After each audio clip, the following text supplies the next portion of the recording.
For 45 years, I was a professional mime, having taught and performed the art of silence. Let me give you a little explanation about mime. What I did is performed illusions, did nothing, and showed expressions, and created little vignettes of experience. All without saying a word. What you just saw was enough, but not enough of telling a story through the art of mime.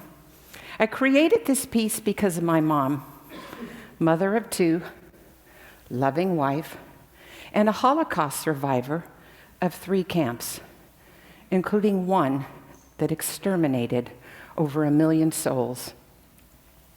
I was born out of the ashes of the Holocaust, and I am having a legacy that I must continue telling people about what has happened, that we never forget, keeping memories alive.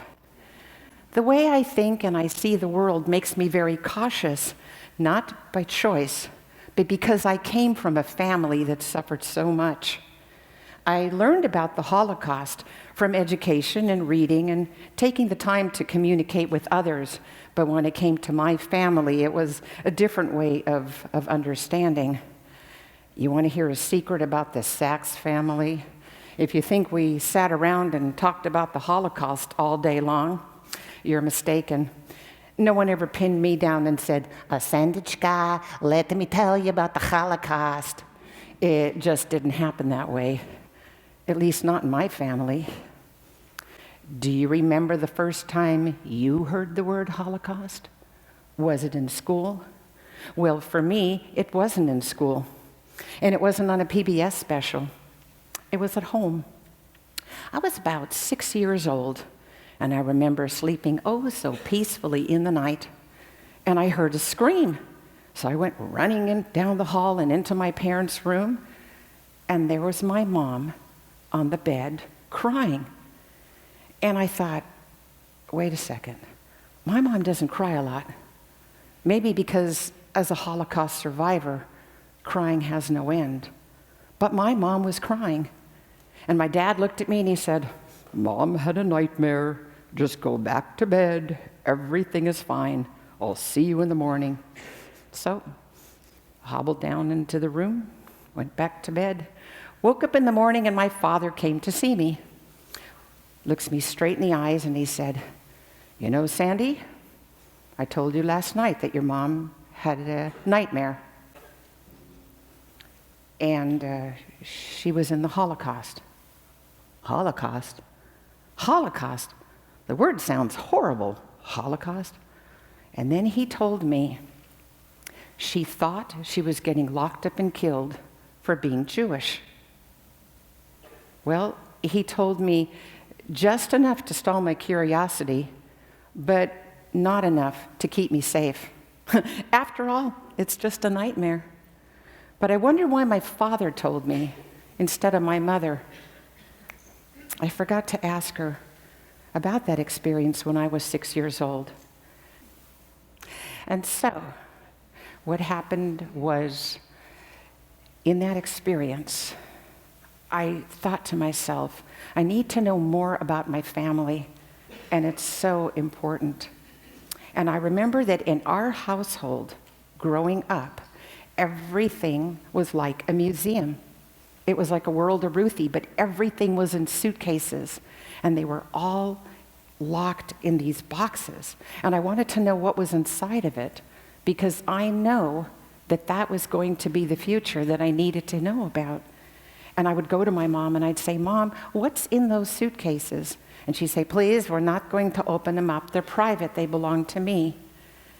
And then it dawned on me that I need to know. And I asked her again, Mom, can we finally know what's in the suitcases? Well, there were letters, hundreds of them, of love letters between my parents. And yep, her passport of coming here to America. And yes, even more passports of my dad with swastikas on them. Yes, swastikas. Finally, she took the time to talk to me, and I learned about what was her Holocaust. It was really amazing to hear what she had to say. And the more she talked, the stronger she became, and I could understand her. Finally, it was about 4 years ago, my mom got really, really sick, and she was in the hospital, and I thought she was going to die. And I thought to myself, I hope she can tell me more so that I don't forget about what's going on. Well, I asked her, Mom, how far back can you remember? And she told me what it was like being 3 years old. And the more she talked, the stronger she was. Here she was in her 80s talking about what it was like being 3 years old. Well, I was really lucky because my mom got stronger and better, and she dedicated herself to speaking in the schools. And it was just awesome because she gave me a gift, she gave the students a gift, she's talking about her world, and the students asked such unique questions. I learned so much from those students. Mrs. Sachs, what was the worst thing that ever happened to you? Ma'am, did you ever want to give up? My favorite one.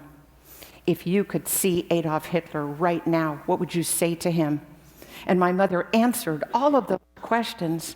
It was marvelous. Now, with her not being here, I hope that I was able to understand and know everything there was to know. But I'm really lucky because I could document her, and I took the time to listen to her. And I'd like to share with you now what it took when she opened up the first suitcase. So this was written on May 8th, 1948. Mm-hmm. And you were married 49. April 8th, 1949. 49. And now he wrote in English, right? No, the lip is Hazeli. Hazeli is a little rabbit. She's a rabbit now. A little rabbit. Little rabbit. To let you know that your Kurti loves you very, very dearly and is thinking of you each and every minute. Millions of sweet kisses, always your Kurt. And you never kissed him? Next voice be, well, you're looking at her, and I'm looking at you, and we have a responsibility that we never forget. I just am so grateful that she told me what she did so it could be documented and that I could carry on her legacy. And right now it's in me, and I share it with you, and I hope you share it with others. Mom told me this, and then Mom told me that, and then she died, and her voice went silent.